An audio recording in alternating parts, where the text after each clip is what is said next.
আজকে তোমাদের সাথে শেয়ার করব নিরামিষ সজনে ডাঁটার রেসিপি।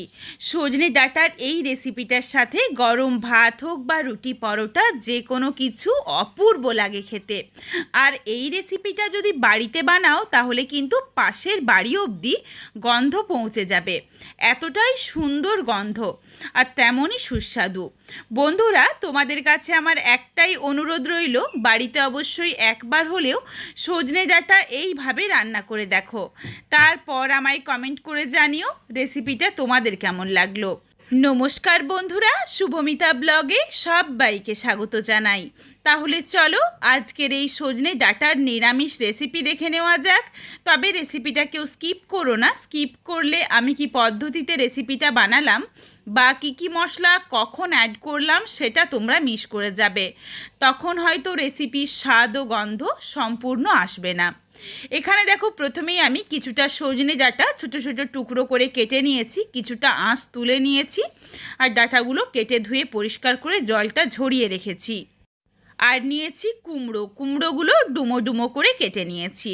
আর নিয়েছি কিছুটা পরিমাণে আলু, বেগুনগুলোও দেখো বেশ একটু বড় বড় করে টুকরো করেছি। আর আলুগুলো কিন্তু তুলনামূলকভাবে কুমড়োর থেকে বেশ অনেকটা ছোট করে টুকরো করেছি, তা না হলে কুমড়োগুলো গলে যাবে।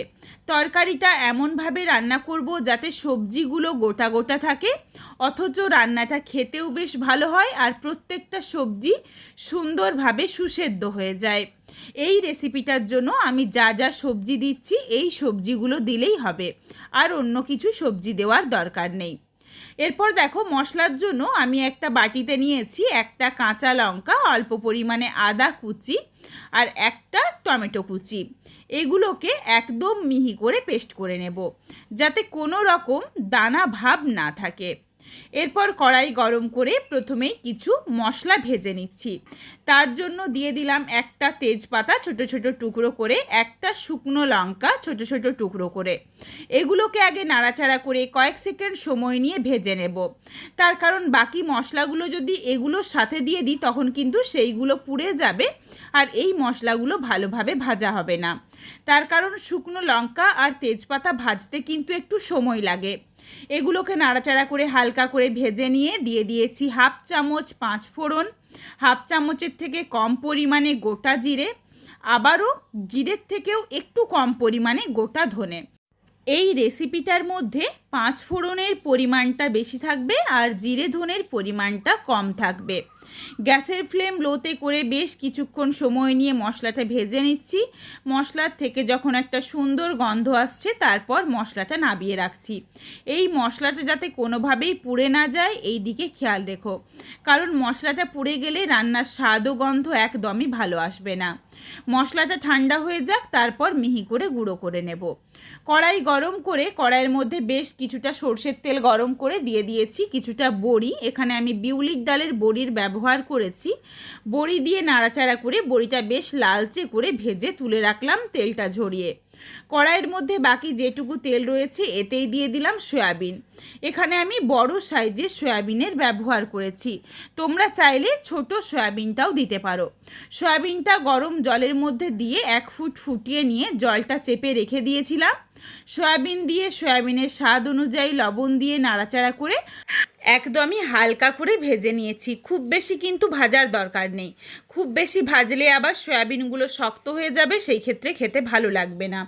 এরপর কড়াই গরম করে আবারও দিয়েছি অল্প পরিমাণে পাঁচফোড়ন আর একটা শুকনো লঙ্কা ফোড়নে। ফোড়নটা ভাজা হয়ে গেলেই দিয়ে দিলাম কেটে রাখা সবজি। তার মধ্যে প্রথমে দিয়েছি আলু আর কুমড়োটা, বাকি সবজিগুলো পরে দেব, তার কারণ ওগুলো নরম সবজি, এখনই দিয়ে দিলে গলে যাবে। আর আলু কুমড়োগুলো ভালোভাবে ভাজা হবে না, বাকি সবজির থেকে জল ছাড়তে শুরু করবে। আলু কুমড়ো দিয়ে নাড়াচাড়া করে আলু আর কুমড়োটা ভাজতে ভাজতেই দেখো এদিকে আমি মশলাটা মিহি করে গুঁড়ো করে নিয়েছি। আর আলু কুমড়ো ভাজার সময় কিন্তু কোনোভাবেই লবণ দেব না, লবণ ছাড়া ভেজে নিয়েছি। লবণ দিলে আলু আর কুমড়োর থেকে জল ছাড়বে, সেই ক্ষেত্রেও কিন্তু আলু কুমড়ো রান্না হয়ে যাওয়ার পর ভেঙে যেতে পারে বা গলে যেতে পারে।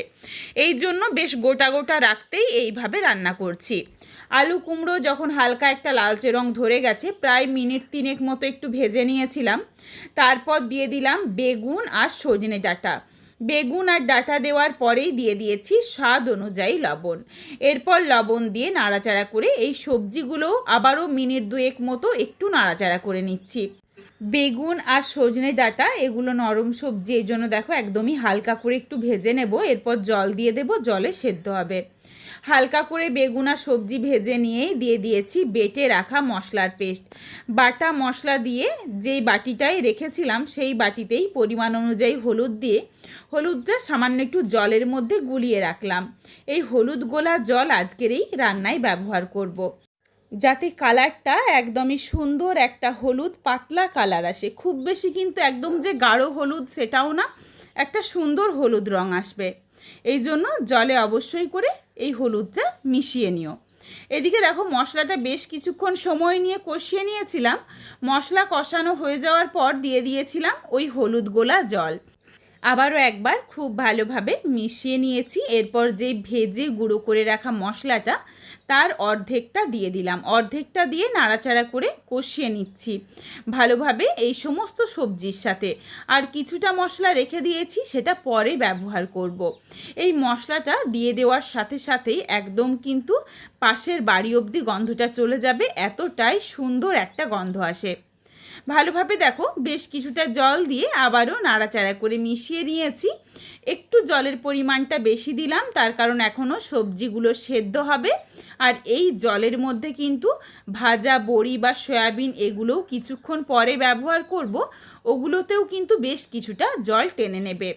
ঢাকনা দিয়ে বেশ কিছুক্ষণ সময় নিয়ে সবজিগুলো সেদ্ধ করে নিয়েছি। সবজিগুলো দেখো সুন্দরভাবে সুসেদ্ধ হয়ে গেছে, অল্প একটু শক্ত রয়েছে। ঠিক এই সময় তোমাদের একটা আমি ডাটাও চেপে দেখিয়ে দিচ্ছি। সুন্দরভাবে দেখো সমস্ত কিছু সেদ্ধ হয়ে গেছে। এরপর এর মধ্যে দিয়ে দিচ্ছি ভেজে রাখা বড়ি, সয়াবিন আর স্বাদ অনুযায়ী লবণ, হাফ চামচ পরিমাণে চিনি। এখানে তোমরা চাইলে মিষ্টিটা দিতে পারো, না চাইলে বাদ দিতে পারো। তবে এখানে আমার মনে হয় যে নিরামিষ তরকারি তো একটু মিষ্টি মিষ্টি হলে ভালো হতো, এই জন্য আমি চিনির ব্যবহার করেছি। যারা মিষ্টি খেতে পছন্দ করো না তারা একদম বাদ দিয়ে দিও। সয়াবিন আর বড়ি দিয়ে নাড়াচাড়া করে ভালোভাবে মিশিয়ে নিয়েছিলাম। আবারও ঢাকনা দিয়ে মিনিট 4-5 মতো গ্যাসের ফ্লেম লোতে করে রান্নাটা করে নিয়েছি। এতে দেখো বড়ির মধ্যেও ঝোলটা ভালোভাবে ঢুকে গেছে আর সয়াবিনের মধ্যেও। প্রত্যেক কটা সবজি দেখো বেশ গোটা গোটা রয়েছে, কুমড়োগুলোও কিন্তু গলে যায়নি, একদম গোটা গোটা রয়েছে। রেসিপিটা খেতে দুর্দান্ত লাগে। এরপর নাবিয়ে নেব। আর দেখো ঝোলটাও কিন্তু বেশ অনেকটা কমে এসেছে। নাবিয়ে নেওয়ার আগে বাকি যেটুকু ভাজা মশলা ছিল সেটাও দিয়ে দিয়েছি, আর দিয়েছি 1 চামচ পরিমাণে ঘি। এটা দিয়ে নাড়াচাড়া করে মিশিয়ে নিয়েই গ্যাসের ফ্লেমটা অফ করে দিয়েছি। গ্যাসের ফ্লেম অফ করে দিয়ে ঢাকনা দিয়ে 5 মিনিটের জন্য স্ট্যান্ডিং টাইমে রেখেছি, যাতে গন্ধটা সুন্দরভাবে রান্নাটার সাথে মিশে যায়। তারপর রেসিপিটা নাবিয়ে নিলাম। এখানে আমি যে পরিমাণে ভাজা মশলার ব্যবহার করেছি সেটা কিন্তু আমি যতটা সবজি সয়াবিন যা যা ব্যবহার করেছি তার পরিমাণ অনুযায়ী। এরপর তোমরা যদি সবজির পরিমাণ কম বেশি করে নাও, সেই ক্ষেত্রে মশলার পরিমাণটাও কম বেশি করে নিও। আর এই রেসিপিটার মধ্যে ঝালটা কিন্তু হবে কাঁচা লঙ্কা আর শুকনো লঙ্কার। এখানে গুঁড়ো লঙ্কা বা গুঁড়ো যে কোনো মশলাই আর ব্যবহার করব না, শুধুমাত্র হলুদের গুঁড়ো ছাড়া। এই রেসিপিটা কিন্তু এতেই খেতে বেশ ভালো লাগে। এরপর তোমরা যেমন ঝাল খাবে সেই বুঝে কাঁচা লঙ্কাটা আদার সাথে বেটে নিও, আর শুকনো লঙ্কাটা যেভাবে আমি ভেজে নিয়েছিলাম সেইভাবে ভেজে নিও নিজেদের স্বাদ অনুযায়ী। আর নিরামিষ সজনে ডাঁটার এই রেসিপিটা তোমাদের কেমন লাগলো আমায় কমেন্ট করে জানাতে ভুলো না। রেসিপিটা তোমাদের যদি ভালো লাগে তাহলে লাইক করো, শেয়ার করে বন্ধুদের দেখার সুযোগ করে দিও। তোমরা যদি আরও এই ধরনের নিত্য নতুন ঘরোয়া রেসিপি দেখতে চাও তাহলে অবশ্যই আমার চ্যানেলটিকে সাবস্ক্রাইব করে পাশে থাকা বেলটি অন করে অল নোটিফিকেশান অন করে দিও, যাতে আমার প্রত্যেকটা রেসিপির নোটিফিকেশান সববার প্রথমে তোমাদের কাছে পৌঁছে যায়। আবারও খুব শীঘ্রই হাজির হচ্ছি ঘরোয়া নতুন কোনো এক রেসিপি নিয়ে। পরবর্তী রেসিপি দেখার আমন্ত্রণ রইল। পুরো ভিডিওটা দেখার জন্য অসংখ্য ধন্যবাদ। তাহলে আজকে আসি, সবাই ভালো থেকো, সুস্থ থেকো। আবারও শীঘ্রই দেখা হচ্ছে কিন্তু ঘরোয়া নতুন কোনো এক রেসিপির সাথে।